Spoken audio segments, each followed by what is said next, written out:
mudane cabdiraxmaan xoosh jibriil waxaa tahay xubin ka mid ah baarlamaanka dowladda Soomaaliya iminka waxaa ku sugan tahay degmada Galdogob safarkan Galdogob ku timid maxaa u asal ahaa safarkan horta waxa uu asal ahaa arrin oo family ah aan u imid oday aabahay aan u imid oo meeshaan degan oo hadda da marayo ujeedada horta taasay ahayd hase yeeshee markaan aan imid degmada si fiican baa liigu soo dhaweeyey odayaasha magaalada degan gudoomiyaha degmada asxaabo qaraabo si fiican liigu soo dhaweeyey aanan malayn karaynin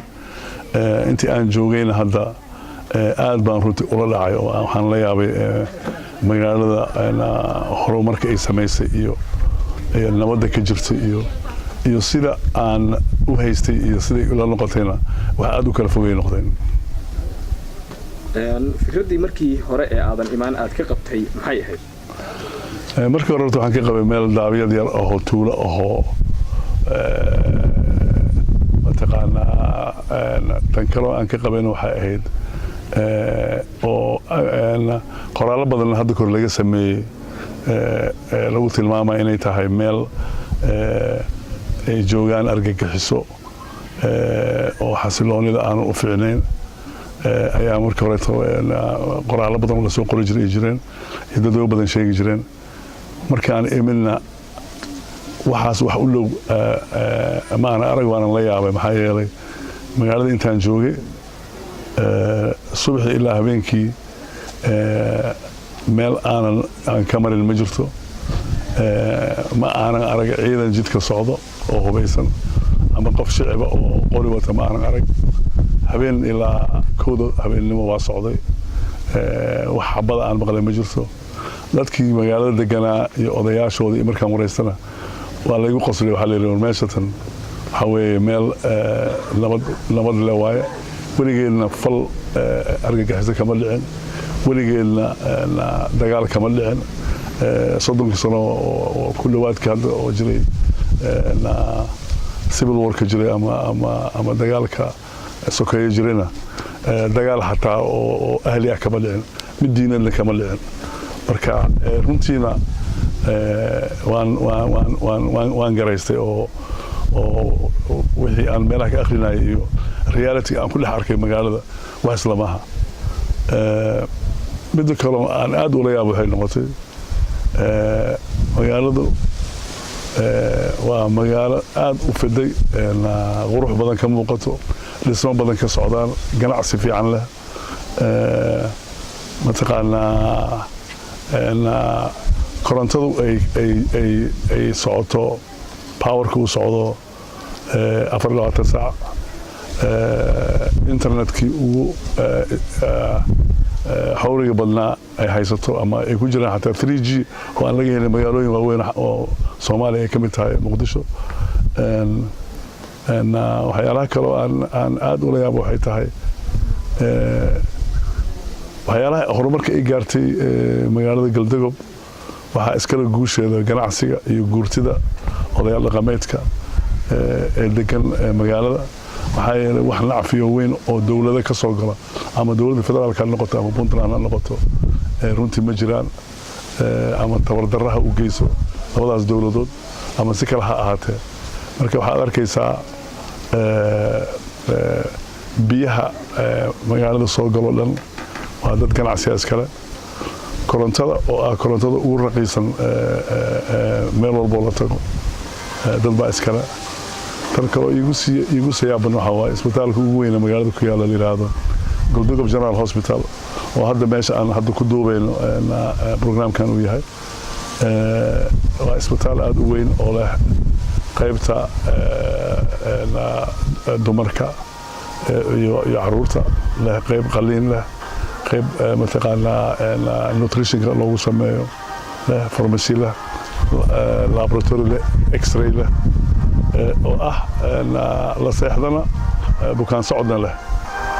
waa isbitaalka mataqaanaa hadda aad iyo aad loogu shacabka ay aad ugu yimaadaan anigu waxaan ku jiray dadkii markii la bilaabayay 12 sano ka hor laga aruurinay North America lahaa war isbitaal community ama beel ma hayn kartee lacagta meel kale geliya ama iskuul geliya laakiin hadda waxaan u jeedaa inaan qaldanaa sababtoo ah waa magaalada isbitaal ka jira hadda wuxuu noqday isbitaalka lagu soo hirto oo la ilmahana mataqaanaa lagu umuliyo dhakhtarka hadda ugu weyn oo joogo from Syrian wuxuu sheegay xataa in lagu sameeyo operation kale yiraahdo cesarean oo ilmaha markii hooyada ay dhali weyso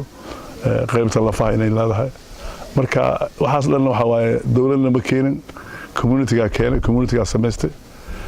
wax lagu daydana waa runtii marka horumarkaasi oo dhan oo dadkan deegaankii iyagu ay qabsadeen marka ma oran karaa adeegyadii kale ee dhinaca dawladaha iyo dawladaha ku roon yahay hay'adaha kale ee caalamiga waa ka dhiman طبعا وكل من يهين وحني لها مثلا تبدأ سوقات إسبتال كانوا هذا كوميونتي جلستي مشاركي كوميونتي قابل خاطير تجوكتو خاطير أجنبي خاطير صومالي بوجوغان وهيد إن دولة الفدرالية يتنبون تلامبو إن كمان هذا أركان كوميونتي إن أي واحد سمستان وهيد أيضا إن إلى هذا المحل إذن كدر كرنا داو محل إذن كدر كرنا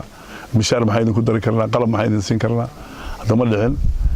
adii kale tan waa ka seexdeen taana aan waxaan qabaa horta inkastoo aan bogaadinayo community-ga madaxdeeda oo u halgama arintan wada kamid yahay la joogo director-ka isbitaalka Mr. Maxamed Cabdullaahi Aadan Saad oo kamid yahay gudoomiyaha degmada Xasan Ayaxle ay kamid yihiin guursade oo duubabkii deganaa magaalada ay kamid yihiin shaqo fiican inay soo qabteen oo iyadoo waxaas jirin laakiin aysan jirin mataqaana dawlad caawinayso laakiin waxaan qabaa hadda wax looga fadhiinay tahay inay inta isku tagaan ay bilaabaan campaign sida dawladda federaalka iyo Puntland ay inta u tagaan ay yiraahdaan waxaan ka rabnaa inaad kaabayaasha oo loo baahan yahay oo hay'adaha loo baahan yahay in la istaajiyo inaad wax naga istaajisaan sida ay kamid tahay booliiska kale maxkamadaha kaleeto iskuulaadka kaleeto inay aad u tahay important u tahay mudan Cabdiraxmaan Xoos Jibriil waa mahadsan tahay xarumo badan oo magaalada ahna waa tagtay iyo meelaha ay horumarku ka jiraan oo warbixinaad naga siisay dhinacyada waxbarashada oo kale goobaha iskuulaadku ay ka jiraan iyo jaamacadaha magaaladu ay leedahay iyaga ma tagtay xaasab kala kuwan hadii aad tagtay iyaga ma tagin laakiin waxaan arkay jaamacadda East Africa oo xarunteeda tahay Boosaaso laanteeda Galdoga baa la furay mudiirka madaxda ka ah diinka waa wada hadalnay habeen dambe waxaan la balansanaa ardada inaan la hadalno waxa lagu wargeliyay inay ugu yaraan ka badan 100 arday dhigtaan jaamacadaas oo kulliyada badan kala leh wax fiican waa in heer jaamacadeed halkaan inta laga furo siyaasan ardada aysan u aadin magaalooyin kale oo aysan awood u lahayn dhaqaale ahaan inay tagaan arinta kale oo community wax ka sameeyay oo gacantooda ay ku sameeyaan aan hay'ad kale aysan caawinin waxa kamid ah jidkan aadaya Galdogob ilaa Gaalkacyo oo ay geeyeen Lus ilaa Beera ay lacagtooda geliyeen oo hadda jid meel saacad loo socon lahaa hadda saac loo socdo inta hadda ka hartayna Beera ka bilaabay ilaa Gaalkacyona waxaan rajaynaynaa dadka reer Galdogob iyo community-da degan meelahaas inay inta isku tagaan iyagoo kaashanayo dowladda Puntland iyo federaalka in la dhamaystiro jidkaas waa jay waxaana ka shaqeeyay hawshaas dadka community-ga ah oo aan cid kale aan dhaqaale iyo fan aan ka helaynin day jirtaan ay iska bayareen laakiin ahmiyadda ugu weyn iyo dadaalada ugu badan waxa iska lahaa dadka community-ga ah hadeertaan jidkii waa la isticmaalaa intifaacsigiisina waa la helay inkastoo jay uu ahaa ayna iman karto inuu iska sii burburo haddii aan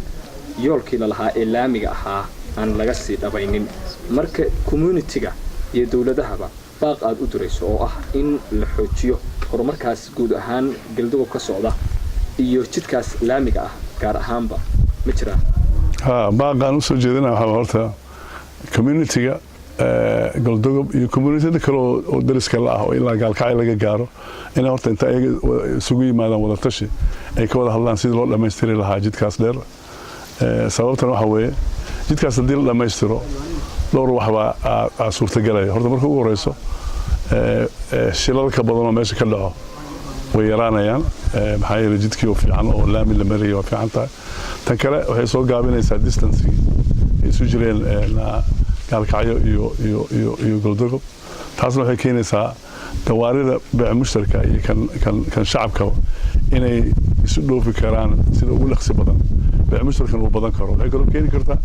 in tuulooyin badan oo dhexda ay la dhismaan maadaama jidka meel kastuu ka fiican yahay tuulooyin baa ka asaasmi karayaan midda kale waxay aad ay suurtagelinaysaa ganacsi fiican inuu ka bilowda Puntland iyo Ethiopia maadaama hadda la sameeyay dawladda Puntland ay wax ka sameysay meel custom ah oo ku taala xuduudka Ethiopia haddii intaas la isla helo waxay noqonaysaa dhaqaale fiican oo soo galo dawladda Puntland iyo federaalkana faa'iido ugu jirto waxay tahay maadaama beecmushtarka markuu batabo waxay helayaan canshuur fara badan dhaqaalaha ayagana soo galaya marka ummadda oo dhan la wada faa'iidaysaa mudan cabdiraxmaan xawsh jibriil waxaa jira deeqo waxbarasho iyo horumarin xarumaha waxbarasho oo dalka oo dhan ka jira dowladda federaalka gobolada iyo degmooyinka loogu talagalo deeqahaasi iyo horumarinaha xarumaha waxbarasho intooda badanna galdogob ma soo gaaraan marka dhaliishaasi inaysan galdogob soo gaarin ma community-ga iyo maamulada markaa galdogob ka jira ayaa iska leh mise dowladdii federaalkeed ayaa iska leh oo aan soo gaarsin maxaas leedahay I think cid walba ee doorta waa soo gaaraysaa dowladda federaalka waxay ahayd galdogob waxay ka mid tahay waa magaalo Soomaaliyeed horta waxay ahayd in wixii la bixinayo in wax laga soo gaarsiiyo laakiin tan kale waxay ahayd dowladda Puntland maalin walba iyada waxay ay ku qabsataa dowladda federaalka in wixii Puntland ay lahayd in la soo gaarsiiyo ama ha noqotaan scholarship ama caawinaad kale oo mashaariic ha noqdaan waana ku saxsan yihiin taas oo qaybtay ka lahayn lagama sii badanaado laakiin waxaa loo baahan yahay dadka degan Puntland iyo deegaanada kale oo Puntland in iyagana ay mataqaanaa la xisaabtamaan dowladda Puntland ay ilaalaan wixii aad noo soo qaadeen oo aad federaalka ka soo qaadeen annagana waxaan idinka fadhinaa waxayna naga soo gaarsiiseen marka isla xisaabtanka waa saddex geesood waa yani Puntland waa inay la xisaabtantaa federaalka dadka degan deegaanada Puntland ay ka mid tahayna galdogoobna inay la xisaabtantaa Puntland waayahay mudan cabdiraxmaan xawsh jibriil su-aasha ugu dambeysa oo aan ku weydiinayo waxay tahay magaalada galdogob maxaad is leedahay way ka dhiman yihiin sidee baase loogu soo kordhin karaa magaalada galdogob waxaa ka dhiman horta marka ugu horeyso inay samaysato in la xoojiyo police oo tayo leh in la sameeyo saldhigyo leh in la sameeyaa maxkamad waa jirtaa maxkamad laakiin maxkamadda in la tayeeyo loo sameeyaa shaqaale xeer ilaaliyayaal xaakimiin looyaro loo sameeyaa in la sameeyaa xabsigii oo xabsi fiican oo casri ah oona mataqaanaa aanan ku xadgudbaynin xuquuqda bini'aadamkana in la sameeyo intaas markii la sameeyo layskama samayn karo oo lama dhihi karo gacan hoorsi laakiin ummadda ku nool Puntland laftigeeda waxaa laga rabaa inay bilaabaan inay bixiyaan canshuur ummadaan tax bixinaynin ama canshuur bixinaynin ma dhici karto inay horumar ay ka sameeyaan deegaankay degan yihiin marka canshuur inay bixiyaan kaliya ku imaan karaysaa taas